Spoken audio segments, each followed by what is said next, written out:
YS Vivekananda Reddy హత్య కేసులో ప్రధాన సాక్షిగా ఉన్న వాచ్మెన్ రంగన్న నిన్న సాయంత్రం మృతి చెందారు. రంగన్న మృతిని సాక్షి ఛానల్ వాళ్ళు పోలీసులే కొట్టి చంపినట్లుగా చూపించడం జరుగుతోంది. వైఎస్ వివేకానందరెడ్డి హత్య కేసులో సాక్షులుగా ఉన్న శ్రీనివాస్ రెడ్డి, గంగాధర్ రెడ్డి, నారాయణ, ఈసీ గంగిరెడ్డి, అభిషేక్ రెడ్డి, రంగన్న ఇలా ఒక్కొక్కరు మృతి చెందడం జరిగింది. దీన్ని బట్టి చూస్తే పరిటాల రవి హత్య కేసులో సాక్షులు ఒక్కొక్కరుగా చనిపోతున్నట్లుగా ఈ సాక్షులు చనిపోవటం అనుమానానికి దారితీస్తోంది. వైఎస్ వివేకానంద రెడ్డిని ఆయన వాళ్లే చంపేసి అప్పట్లో ముఖ్యమంత్రిగా ఉన్న నారా చంద్రబాబు నాయుడు మీదకి నెపం వేసి సాక్షి టీవీలో, పేపర్లో నారావారి రక్త చరిత్ర అని నాటకాలు చేశారు. ఇప్పుడు ఈ హత్య కేసులో సాక్షులుగా ఉన్నవారు చనిపోవడంతో అదే విధమైన కుట్ర జరుగుతోంది.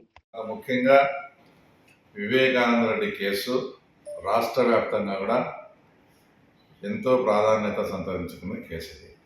ఆ కేసులో తర్వాత నిన్న చనిపోవడం ఆయన చనిపోయిన విధానం కూడా ఏంటంటే, నిన్న ఆయనకు బ్రేక్ఫాస్ట్గా బయట నుంచి ఒక దోశ తెప్పించి ఇచ్చింది వాళ్ళ భార్య.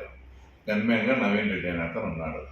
ఆ దోశ తిన్న తర్వాత ఆమె అంగన్వాడీ ఆయా టీచర్గా పనిచేస్తుంది కాబట్టి ఆమె జాబ్లోకి వెళ్ళిపోయిన తర్వాత ఇతనికి ప్రాబ్లం ఉంది, నాకు ఇబ్బందిగా ఉంది, హాస్పిటల్కి తీసుకోండి అంటే దాదాపు మధ్యాహ్నం 12:30 1 గంట ప్రాంతంలో వాళ్ళ భార్యను రమ్మని వాళ్ళ భార్య తర్వాత గన్మెన్ నవీన్ రెడ్డి కలిసి పులివెందుల హాస్పిటల్కి తీసుకుపోయినారు.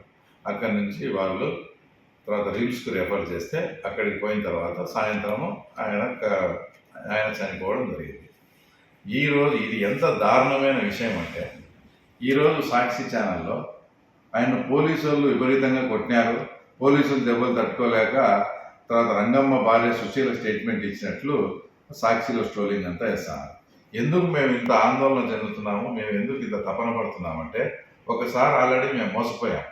మీ కల్లబొల్లి మాటలు విని హార్ట్ అటాక్ అంటే మేము కూడా హార్ట్ అటాక్ అని మోసపోయి ఆ రోజు మా ముఖ్యమంత్రి నారా చంద్రబాబు నాయుడు గారు కూడా ఇట్లా ఇంట్లో మనిషిని ఇంత దారుణంగా వీళ్ళు చంపుకునే పరిస్థితి ఉండదులే అని మేము కూడా మోసపోయినాం ఆ రోజు.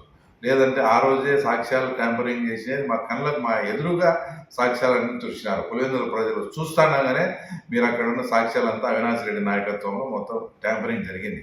ఆ రోజు సాక్ష్యాలు ట్యాంపరింగ్ చేసినారనే సెక్షన్ కేసు పెట్టిందంటే ఆ రోజే ఆ కేసు యాక్చువల్గా ఆ రోజే వివేకానంద రెడ్డి కేసుకు చిక్కుముడి అంతా కూడా విడిపోయేది. ఆ రోజు మేము చేసిన మా ముఖ్యమంత్రి గారు ముఖ్యమంత్రి స్థానంలో ఉండి కూడా ఈ మనుషులు ఇలాంటి ఇంత నీచంగా ప్రవర్తిస్తారని అనుకోకుండా మేము ఆ రోజు మోసపోయినాం, వాస్తవంగా మోసపోయినాం.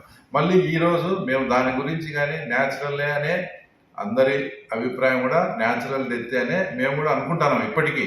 కానీ వీళ్ళు సాక్షిలు వేసింది ఇవన్నీ చూస్తే ఇప్పుడిప్పుడే మాకు కూడా అనుమానాలు కలుగుతూ ఉన్నాయి. ఎందుకంటే గతంలో వాళ్ళే మర్డర్ చేసి నారాసుల చరిత్ర అని మా ముఖ్యమంత్రి గారి మీద వేసినట్టు